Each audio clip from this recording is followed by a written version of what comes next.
is a song based on the words of Julian of Norwich. Her prayer, "All will be well."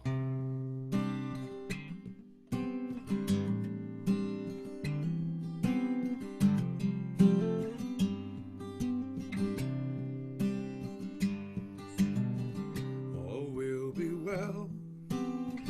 All will be well. All manner of things will be well. Wherever life may call you, wherever you may dwell, all will be well, all will be well. All will be well, all will be well, all manner of things will be well. Wherever life may call you, wherever you may dwell, all will be well, all will be well. We gather here to witness and affirm the harmony of spirit and of heart, manifest within you, brought forth from deepest hope, to be a force of healing in this world. All will be well, all will be well, all manner of things will be well. Wherever life may call you, wherever you may dwell, all will be well, all will be well. You find your purpose in service to a light that emanates from each and every being that is light. We see the gifts that blossom in your care, and the people who are nourished by your love. All will be well, all will be well, all manner of things will be well. Wherever life may call you, wherever you may dwell, all will be well, all will be well. May you go forth to mend what has been broken, to feed those who are hungry, and quench the ones who thirst, for a world of compassion, for mercy that abounds, and a place to dwell in sacred gentleness. All will be well, all will be well, all manner of things will be well. Wherever life may call you, wherever you may dwell, all will be well, all will be well. Wherever life may call you, wherever you may dwell, all will be well, all will be well. All will be well, all will be well.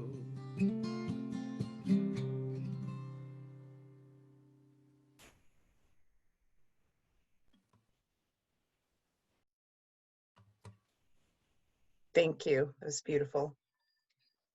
So I'm going to ring a chime, and then Joe is going to play our prelude.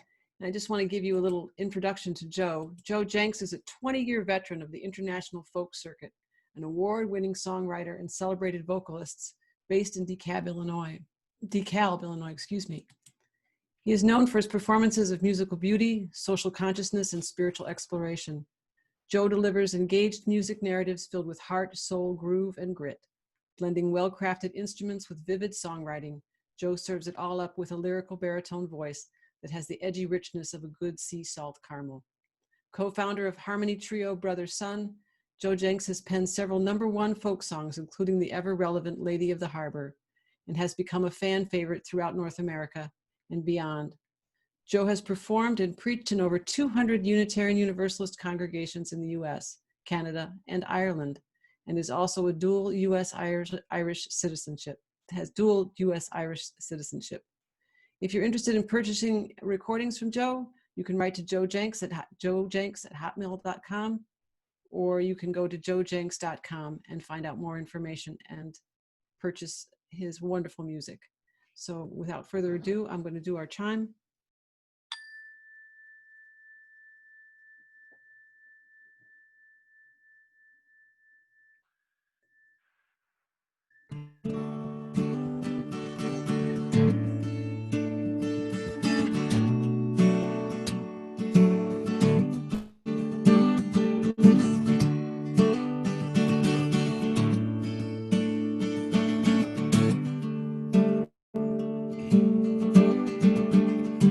There's a flame in the darkness, burning deep within our hearts, in the love that grows between us.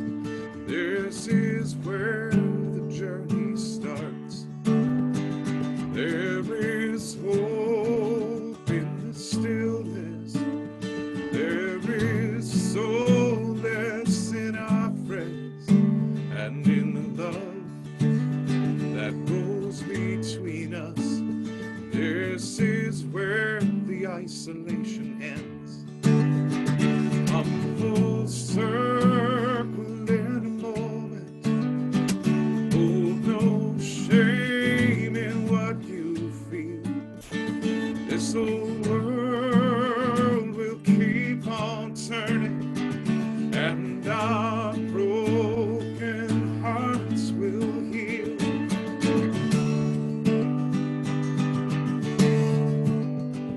When the rain falls around you like your solitary tear, in the love that flows between us, know that thunder holds no fear. In the struggle you hold sacred, when the arrows pierce you through, in the love that flows between us, may your courage be renewed.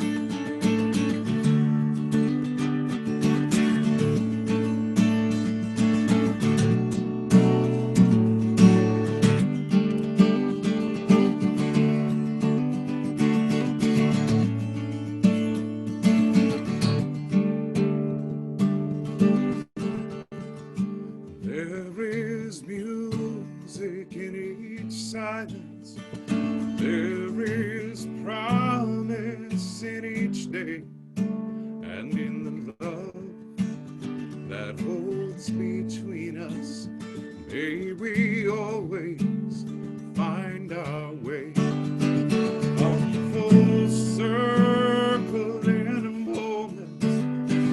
Hold no shame in what you feel. This old world will keep on turning, and our broken hearts will heal. There's a flame in the darkness, burning deep within our hearts, and in the love that grows between us. This is where the journey starts. There is hope in the stillness. There is solace in our friends and in the love that grows between us. The sacred journey never ends. Yes, in the love that holds between us, sacred journey.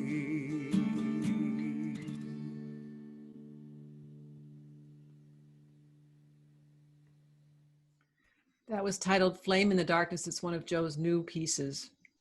I want to welcome you to Northwest Unitarian Universalist Church online. This is our 6th service online. We're getting the hang of it, I think. I'm glad that you're all here.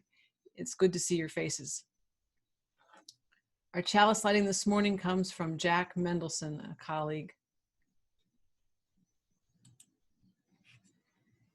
Here in this community of ancient dreams and wisdom and beauty, we come to grow, to be healed, to stretch our minds and grow our hearts, to be challenged, renewed, to be helped in our own continuing struggle for meaning and love, to build a world with more justice and mercy in it, to be counted among the hopers and doers. In the face of cynicism, darkness, and brutality around us and even within us, we seek to align ourselves with a living community that would affirm rather than despair, that would think and act rather than simply adjust. We are here we invite the spirit of our own humanity and the healing powers under and around and through and beyond it, to give us the nerve, the grace, the toughness, and the sensitivity to search out the truth that frees and the life that maketh all things new.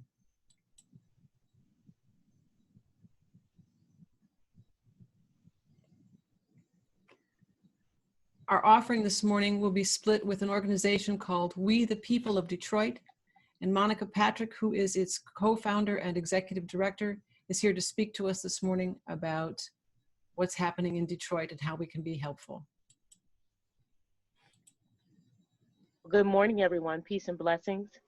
I join you from the city of Detroit, where we have been not only dealing with the current issues of COVID-19, but also where we historically have been challenged with the inability for low-income families to afford their water rates. Just to give you some brief context, Detroit has shut off over 170,000 households since 2014, just based on the inability for families to afford their water. About 40% of the city of Detroit lives in abject poverty. 60% of the households are headed up by single women of color with anywhere from 2 to 4 children. And then 70% of the persons that work in the city don't live in the city. And so that on its face is a tax drain on the city. And so one of the things that we came into this work around in 2013 going into 2014 was that we saw this as a violation of the human right to water. And we were deeply concerned about the fact that there was no pathway to water restoration. As a matter of fact, there was no pathway until about 4 weeks ago to water restoration for low-income families that found themselves challenged with the inability to afford their water. I also want to make sure that we're giving state and regional and national context to the fact that we have a national issue of the inability to afford water.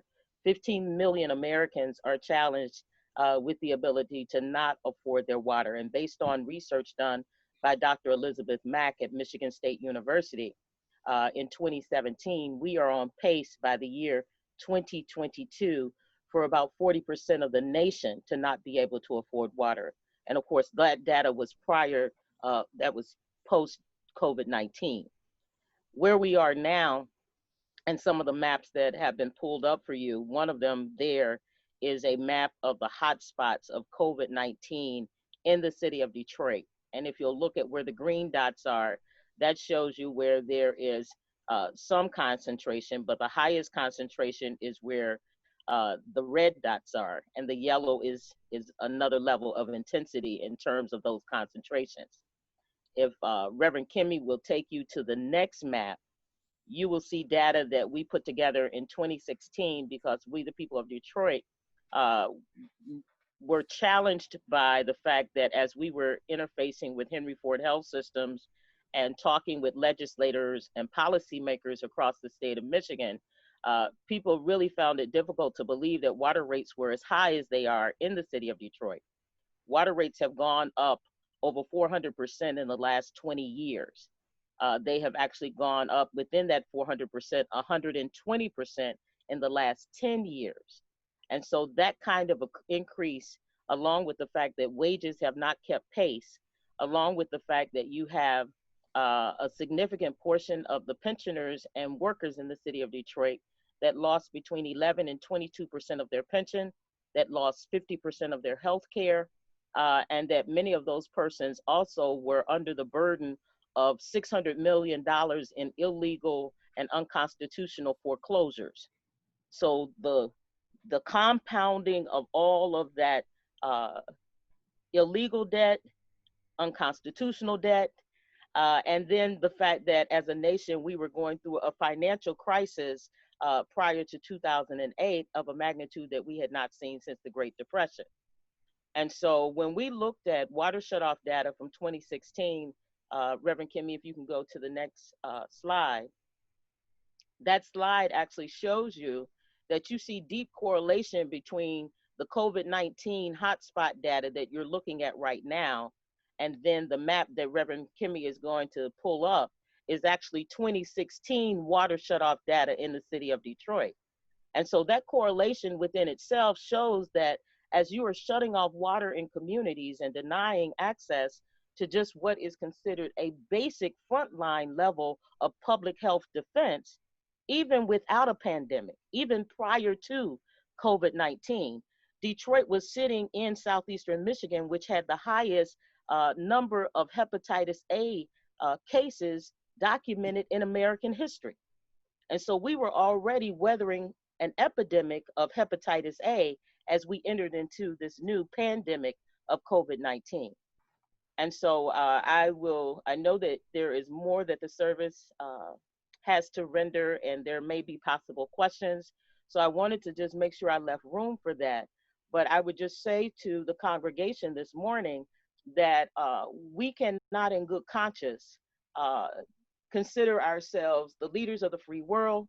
We cannot in good conscience be people of faith and declare ourselves part of the body of Christ, and know that there are people in our community, in our midst, that do not have access to water, and then justify that based on the fact that they cannot afford it. What we are saying that we are our brother's keeper, and it is our responsibility to find pathways of inclusion and pathways of humanity that would allow every person to have access to clean, safe, and affordable water. And the way to do that is there is and has been drafted in the city of Detroit. It's being implemented in Baltimore and Philadelphia, a water affordability policy that would allow us to collectively vision water as a common, and the ability for every person to be able to pay a rate that they can afford that would allow all to have access to clean, safe, and affordable water. I want to invite people to be generous. Understand that we will be collecting for the last 2 weeks of April for We the People, and they'll receive a check at the end of April, and then we'll also include them for the 4 weeks of May, and they'll receive another check at the end of May. So I invite you to be generous. Reverend Kimmy, can we just tell folks really quickly what their donation provide is that we are actually distributing about 3 semi-trucks of water a month. That's about 75,000 bottles of water per truck that is going out in Detroit primarily, but there's also been support that we have given to Flint for the last 3.5 years. You will be contributing to somewhere in the ballpark of about 2,500 to 3,000 families. And that's through our food bank partnerships, as well as our water pods and water stations. So thank you so much for your time this morning. Thank you very much. You can donate through our website. You can donate through Breeze. There are many ways. You can send a check into the office. The other exciting thing going on is the membership committee is going to start doing Friday social events from 7 to 8 p.m. every Friday, starting with a cocktail hour this Friday, April 24th, called Raise a Toast. Martha Spear will be our host. We're going to do some cooking on May 1st together, have a game night on May 8th, May 15th, poetry with Jan Berger-Cohen, and May 22nd, a moth comedy hour, which should be very fun and interesting. So I invite you to participate in these simply social events, just time to be together and have fun. Hymn number 118, This Little Light of Mine. I want to thank our special soloists, James and Charlotte.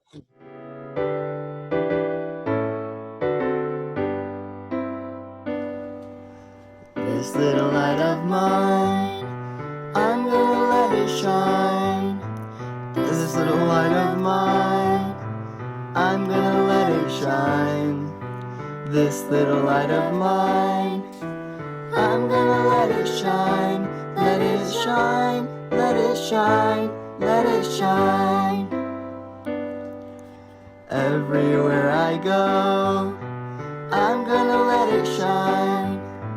Everywhere I go, I'm gonna let it shine. Everywhere I go, I'm gonna let it shine. Let it shine, let it shine, let it shine.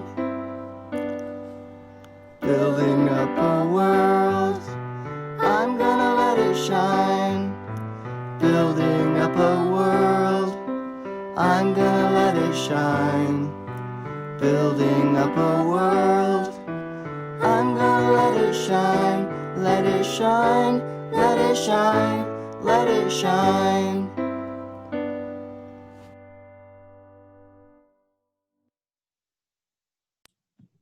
Thank you so much, Charlotte and James. That was fabulous. Now we'll go to our story. Today's story is called The One Day House by Julia Durango. One day, said Wilson, I will paint your house orange and yellow like the sun. Gigi smiled. I like that. But today, you are all the sunshine I need. One day, said Wilson, I will fix Gigi's windows so she can open them wide and feel the breeze. That's a fine idea, said the ice cream man.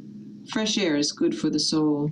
One day, said Wilson, I will build a fence around the yard so you can have a dog to keep you company. I will like that, said Gigi.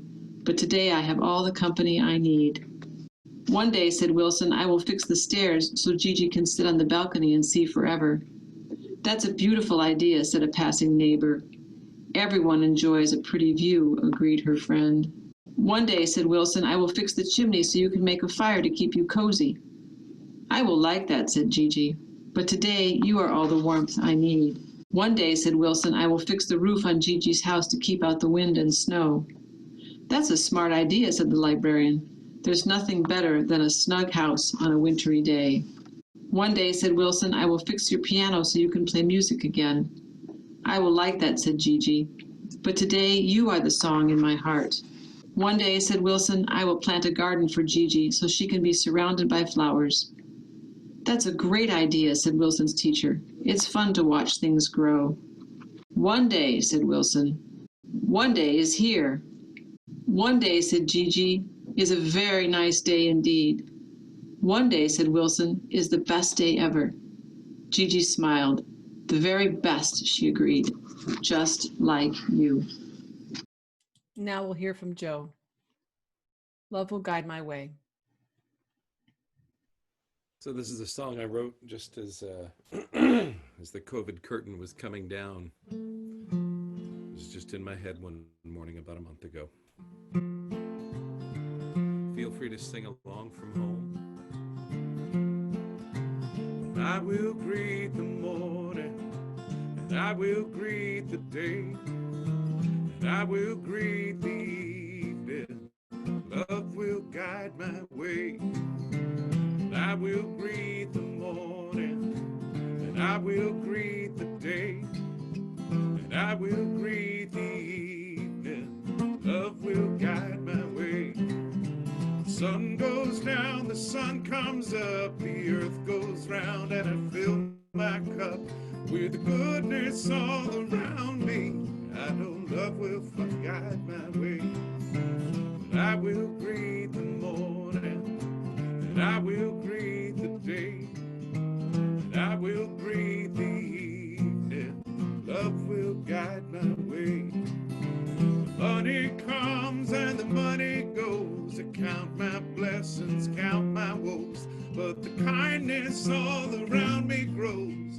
Love will guide my way. I will greet the morning, and I will greet the day, I will greet the evening. Love will guide my way. Through broken hearts and broken bones, by internet or mobile phone, tones, through gentle or impassioned tones, love will guide my way. And I will greet the morning, and I will greet the day, and I will greet the evening. Love will guide my way. Through times of fear and sadness, through times of joy and gladness, through apocalyptic madness, I know love will guide my way. And I will greet the morning, and I will greet the day, and I will greet the evening. Love will guide my way. So put your hands to the rafters, sing and shout with laughter. 'Cause if it's hope you're after, I know love will guide the way. And I will greet the morning, and I will greet the day, and I will greet the evening. Love will guide my way. Yes, I will greet the morning, and I will greet the day, and I will greet the evening. Love will guide my way. Through whatever else may happen, I know love will guide the way.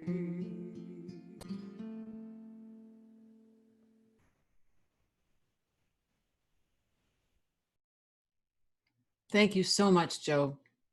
Our reading is called Hope, an Owner's Manual by Barbara Kingslover. She did this for at the end of a commencement ceremony. Look, you might as well know this thing is going to take endless repair. Rubber bands, crazy glue, tapioca, the square of the hypotenuse. 19th century novels, heartstrings, sunrise, all of these are useful, also feathers. To keep it humming, sometimes you have to stand on an incline where everything looks possible. On the line you drew yourself, or in the grocery line, making faces at the toddler secretly over his mother's shoulder. You might have to pop the clutch and run past all the evidence, past everyone who is laughing or praying for you. Definitely you don't want to go directly to jail, but still, here you go, passing time, passing strange. Don't pass this up. In the worst of times, you'll have to pass it off, park it, fly by the seat of your pants. Nothing in the bank, you'll still want to make the express. Tiptoe past the dog of the apocalypse that's sleeping in the shade of your future. Pay at the window. Pass your hope like a bad check. You might still have enough time to make a deposit. Our next piece of music is the Prayer of St. Francis, one of my favorites that Joe does. World War I chaplain who was embedded in trench warfare. He was the author of a prayer, of Franciscan chaplain, that's been attributed to St. Francis, but was actually written during a very, very difficult time. And I'd like to share that because I think it's important.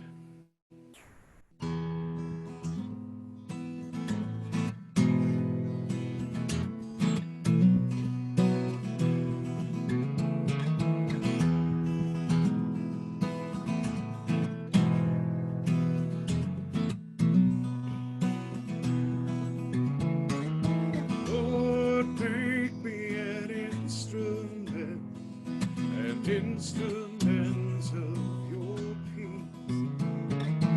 Lord, make me an instrument of your peace. Lord, make me an instrument of your peace. Lord, make me an instruments of your peace. Where there is hatred, let me bring your love. Where there's injury, let me bring your healing, Lord.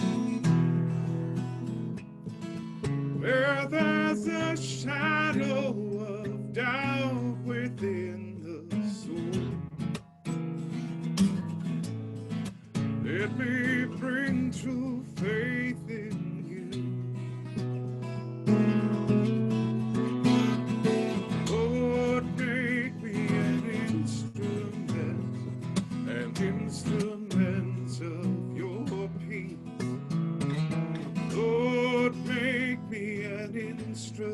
and instrument of your peace. Where there's despair in life, let me bring hope. Where there's darkness, let me always be your light. Where there is sadness and grief within this world, let my life reflect your joy. Lord, make me an instrument of your peace. Lord, make me an instrument of your peace. Only as we forgive can we ever be forgiven. For all the harm we've caused and the good we've failed to do. Only in giving can we ever hope to receive. Only in dying to ourselves are we born to you. Lord, make me an instrument of your peace. Lord, make me an instrument of your peace. Lord, make me an instrument of your peace. Lord, make me an instrument of your peace, of your peace.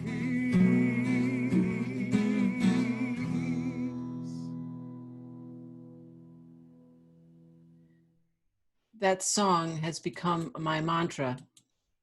Let me be an instrument of peace. I think it fits our time.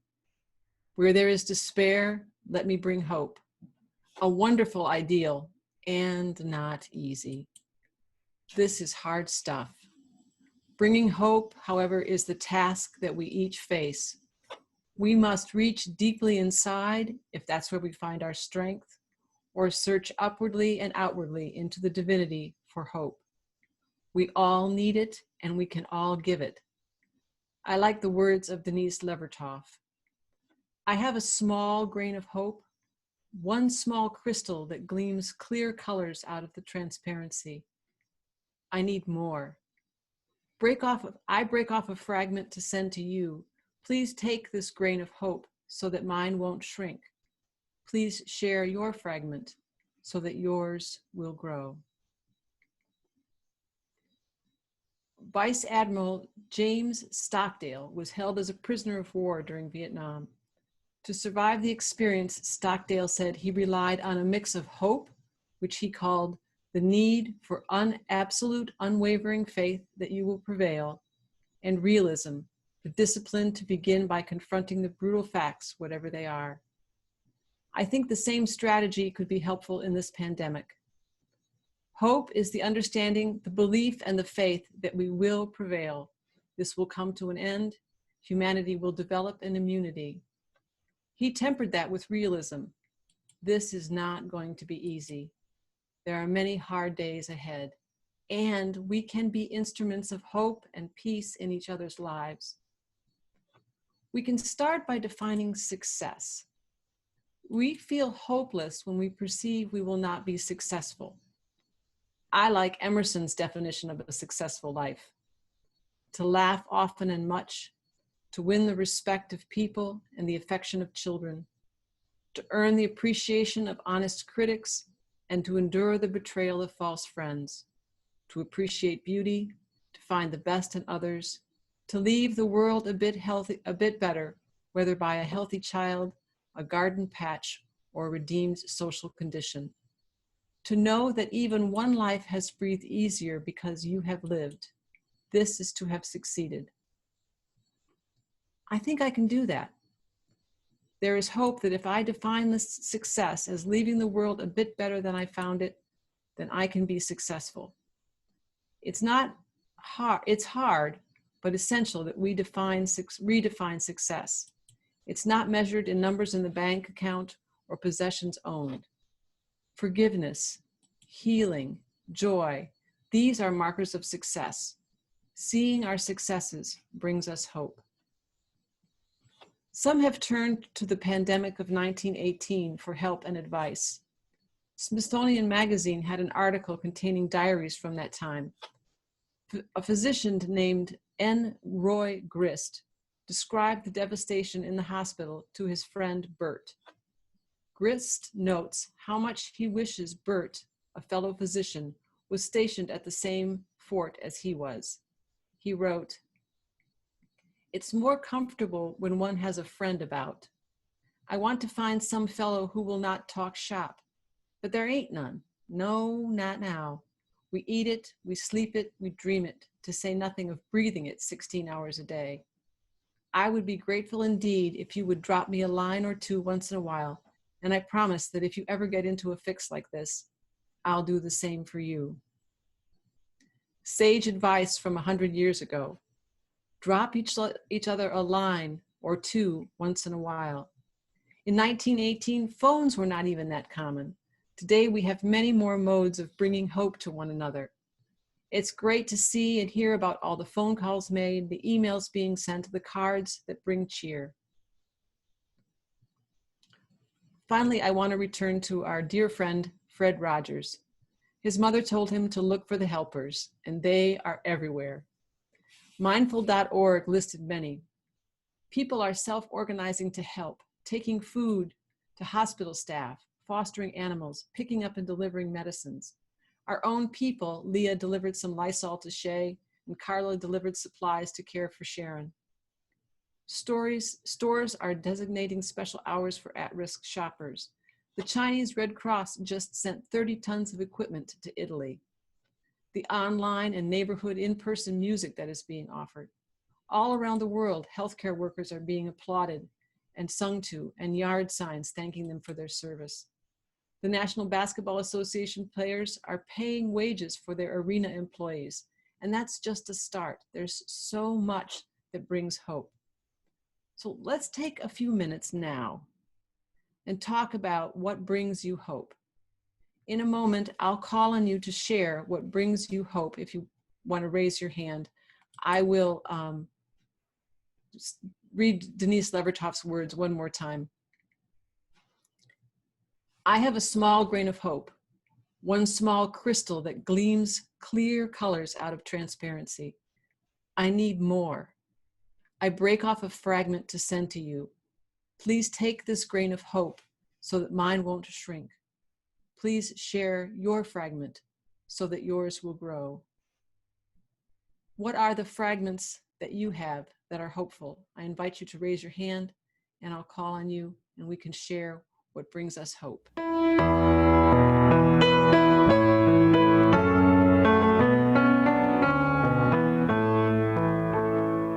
Come sing a song with me. Come sing a song with me. Come sing a song with me that I might know your mind. And I'll bring you hope when hope is hard to find. And I'll bring a song of love and a rose in the wind.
Thank you so much, Aaron, for offering that. I'm so grateful for all the people who have been helping out with today's service. Our closing words are from Rebecca Parker. Choose to bless the world. Your gifts, whatever you discover them to be, can be used to bless or curse the world. The mind's power, the strength of the hands, the reaches of the heart, the gift of speaking, listening, imagining, seeing, waiting. Any one of these can serve to feed the hungry, to bind up wounds, to welcome the stranger, praise what is sacred, do the work of justice, or offer love. Any of these can also draw down the prison door, hoard bread, abandon the poor, obscure what is holy, comply with injustice, or withhold love. You must answer this question. What will you do with your gifts? Choose to bless the world. The choice to bless the world is more than an act of will, a moving forward into the world with an intention to do good. It is an act of recognition, a confession of surprise, a grateful acknowledgement that in the midst of a broken, unspeakable beauty, in the midst of a broken world, unspeakable beauty, grace, and mystery abide. There is the embrace of kindness that encompasses all life. And while there is injustice or evil, there moves a holy disturbance, a benevolent rage, a revolutionary love, protesting, urging, and insisting that that which is sacred will not be defiled.